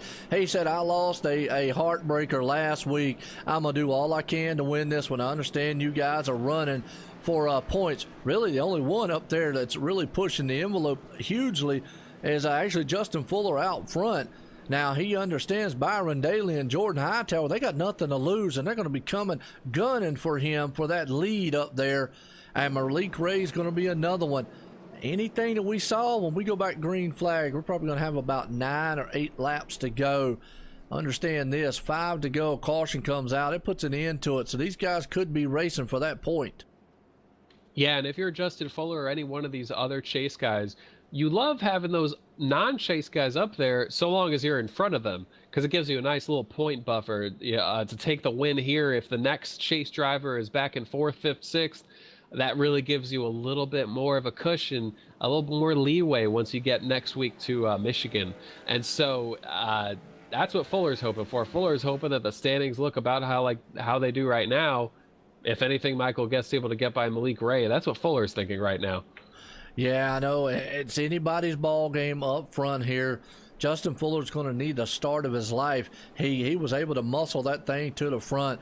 Problem is, Byron Daly's been up there all night long. Jordan Hightower's been able to push it up there. Malik Ray, don't count out Michael Guest. He might be able to get that thing steamrolling up there also. Lights are still on the pace car, like I say, so it's actually going to be 8 laps to go if they go off the next time by here tonight here at Texas Motor Speedway. That's right, big time Texas here, big time field, big time speed, along with some big time drivers here at the Sim500 Monday Night Money Winter Series truck action here tonight. Chase race number 1 of 3, and it will conclude, and it's about to end in a gamble here of anybody. Justin Fuller would love to come out of here and put a stranglehold on the competition and be like, hey, I don't have to worry too much. The problem is he's got 2 cats behind him that want this win and want it bad. Byron Daly and Jordan Hightower. Yeah, and it's funny that it's going to come down to just an aggressive short run where these guys are going to battle, kind of like we saw at the beginning of this race, the very beginning of this race, a lot of battling going on, then 100 laps green. And so it had such a different complexion, and now we're back to the beginning. All goes full circle. No doubt, that's right. It does come around like it does here. And it's been a good one so far. These guys, man, are, here we go, lights are off on the pace car.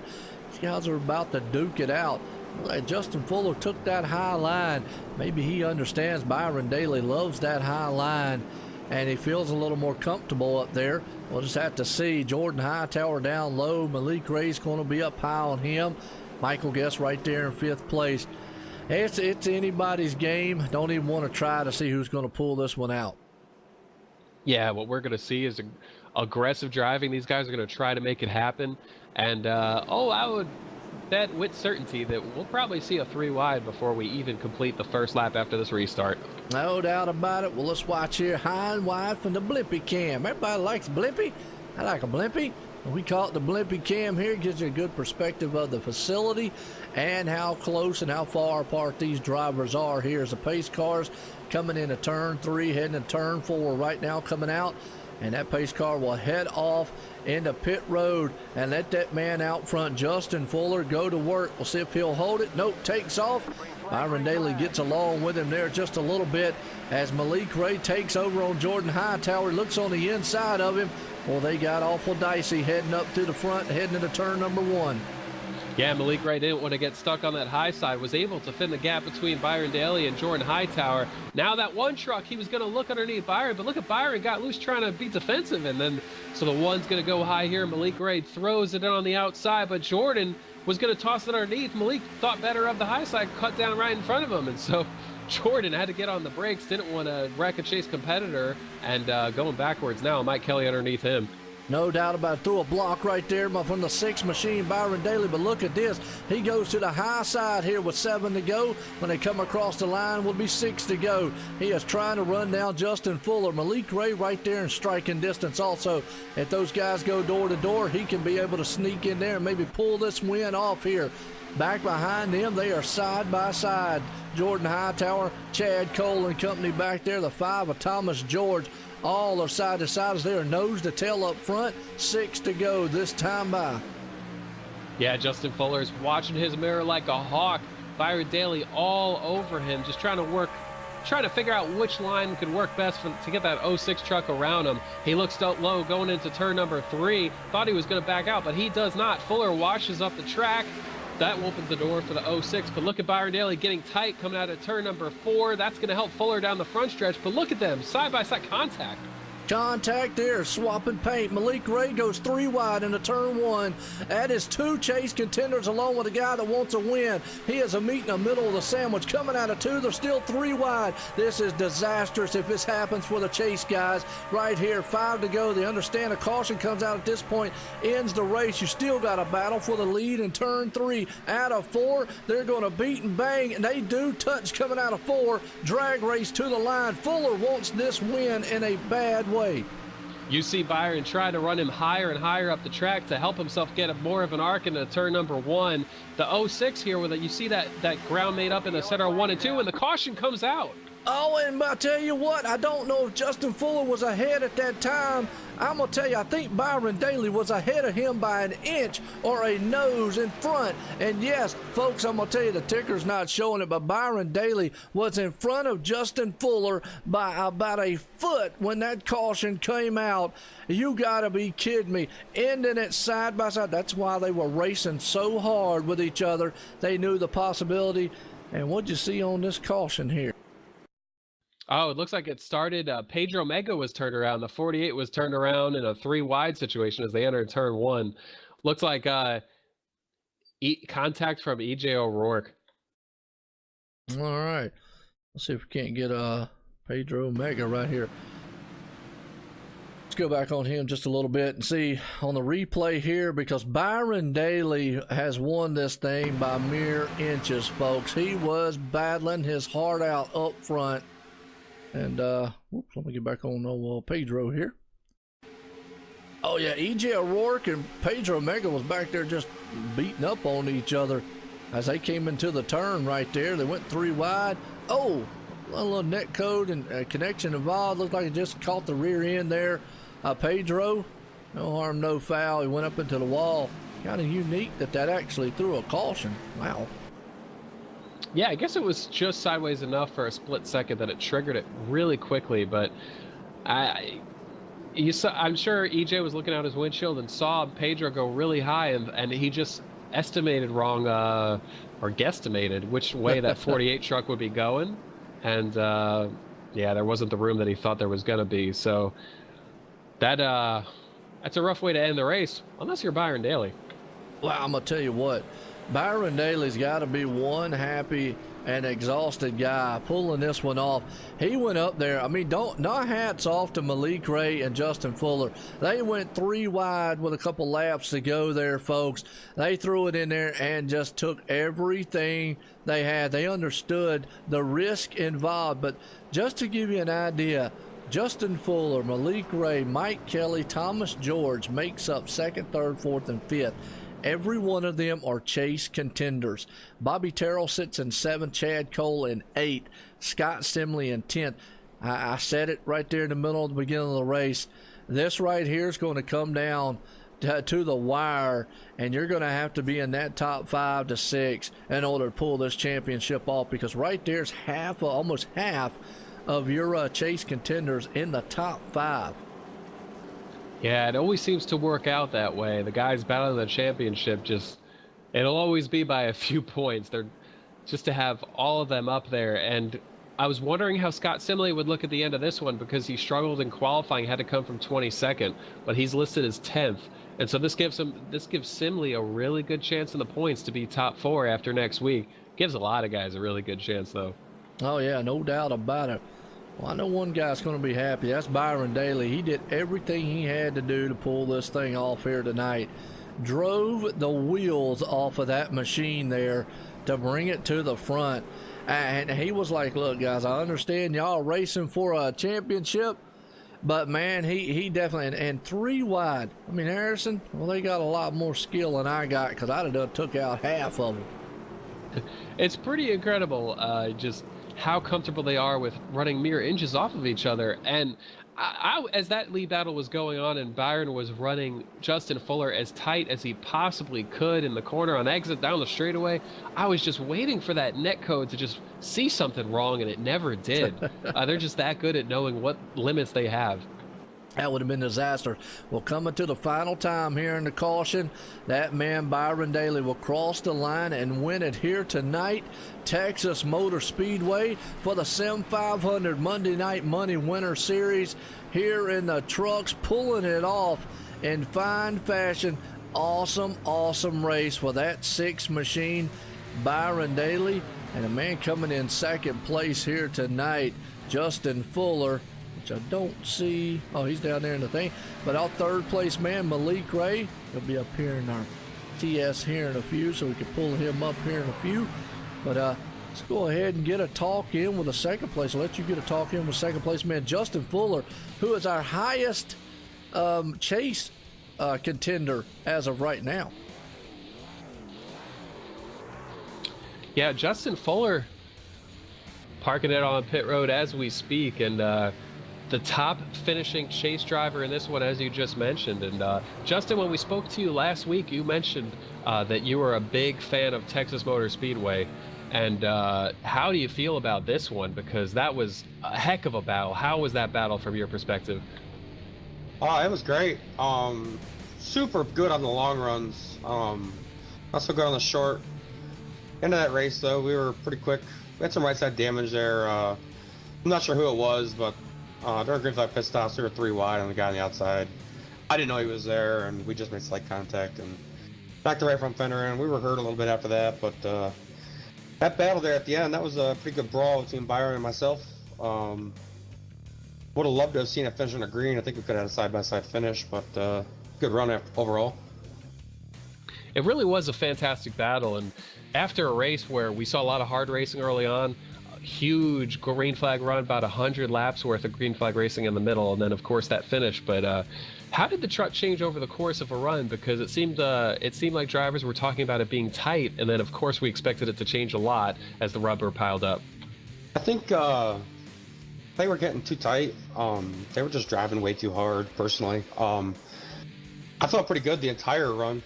It started to get a little loose late exit, especially late in the run. That second run, I went about 5 laps longer than the first run, and did that intentionally to try and different strategy. Of course, Malik and Byron didn't pit, so I pitted. Or I think Byron pitted, then I pitted, then Malik pitted. But anyway, doesn't really matter. I just think they burned their stuff up too quick. If they were getting too tight. The top definitely came in. I moved up there early in the run and got my tires cooled back down up there and went back to the bottom, and that's when I really drove. This was during the first run of the race. Drove my way back up to the lead and actually started pulling away. So the track changed. I'm looking forward to the build coming up here tomorrow. See how the races will play out past that. I tell you, with that battle at the end, anything you would do different with Byron? Do a better job blocking him down the backstretch, I guess, there when he got underneath me. I thought he was gonna I didn't think he was gonna stick his nose in there that late into the corner when I took the block. He did, so I had to give him the lane, and I didn't want to get wrecked, obviously. I'm not racing him for the championship, so as long as I beat everybody else, and it's a winning situation for me. It sucks to be that close 2 weeks in a row to a win, but at least we're showing speed, and that's all I can ask for. Absolutely, and it was a great finish, great race, great finish to that one, and top finishing chase driver.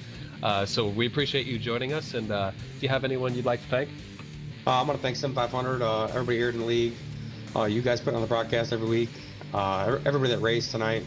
That caution at the end of that long green flag run really sucked.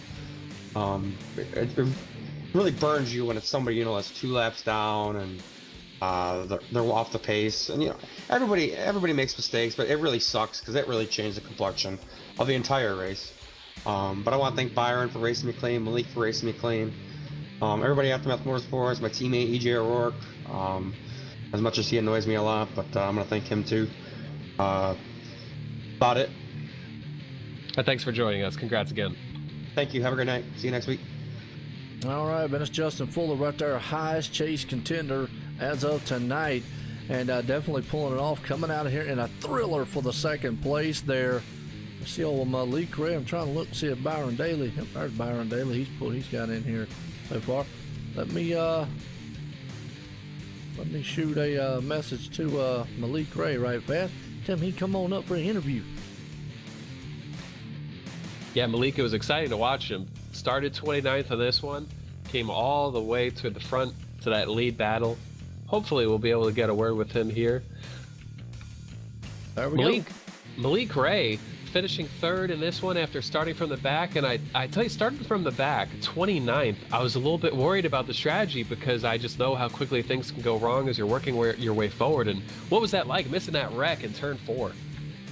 I expected a wreck to happen because I know how this league goes, so I was kind of already on my toes for it. And then I saw 2 cars make contact, and surprisingly, everyone just spread out of the way. I guess I didn't really have to do anything other than keep the wheel straight. Certainly a nervous moment, and we saw that hard racing early, and then that led to 100 laps green on the track, and then of course the hard battle at the end. And looking at this one, especially in that lead battle in the final laps, is there anything that you think back now that you would have done differently? Not really. I mean, I tried to go 3 wide, but I mean, I didn't want to wreck the 2 up, the 2 on my outside, so I just let them go out of turn 2, and then I fell back in line, and then the caution came out 2 laps or something later. I tell you, it's a good position heading into Michigan. Obviously, you got to be in the top 4 to make that Homestead Championship battle, and currently second out of the 10 chase drivers. And looking at Michigan, how do you like Michigan? I'm looking forward to it. It'll probably go green for, I don't know, 100 laps, and then they're going to wreck for 20th, and then we're going to go green the last 10 laps. That's how this series goes. Can't wait for it. Well, we look forward to seeing it happen there at Michigan. And is there a lot of stress when it comes to this battle? Because have you ever done a chase with only 2 races in a round? No, not really, but the stress factor is because these races, they go the same every week. We go green, and then a caution comes out with 10 to go, so just got to make sure that I'm in the top 3 or 4 within the last 10 laps, and I should be good. Oh, we appreciate you joining us. Good position heading into next week. Another top 3 finish for you, and who makes it happen for you? Who would you like to thank? The 2 guys that brought out the caution to begin with from the long green flag run, and then EJ and Pedro for wrecking for 20th within the last 5 laps. Oh, and you guys for broadcasting. I really appreciate it. I always go back and watch these things. You guys do a good job. So we do appreciate that, and thanks for joining us. Yep. All right, that's Malik Ray right there, who did, man, a fantastic job bringing home a 3rd. I'm going to head off on down here in the victory lane. I know there's one happy camper. Boy, just pulled this thing off here tonight. Byron Daly, Joe White in the booth, you got a copy? Yeah, I've got a copy. Man, I tell you what, boy, you drove the wheels off of that thing tonight, and it magnificent. You understood those guys were chase contenders up there, but you wasn't giving them any slack. You wanted this win here for the Sim500 Monday Night Money Winter Series here at Texas Motor Speedway, and you did it in fine fashion, battling it out 3 wide. Take us to that last couple laps there where you were 3 wide and side by side with Justin Fuller. Yeah, most of that I just knew if I could get to, just get barely clear of Justin there. If the caution came out, I would have had to lead there and it wasn't game over. So when we were 3 wide in the middle, I was really just trying to defend the top because the top gets such a huge run here at Texas now that, a lot of it was just trying to make sure that Justin didn't clear me off the corner. And, I figured Malik would have a hard time making the move down there unless he did something real crazy. So it was a lot of fun. I mean, those guys are a ton of fun to race. I know they're running for a championship, so some people might argue I shouldn't have been up there doing all I was doing, but I just show up to try to win the race. So I was out there trying to win the race and got it done tonight.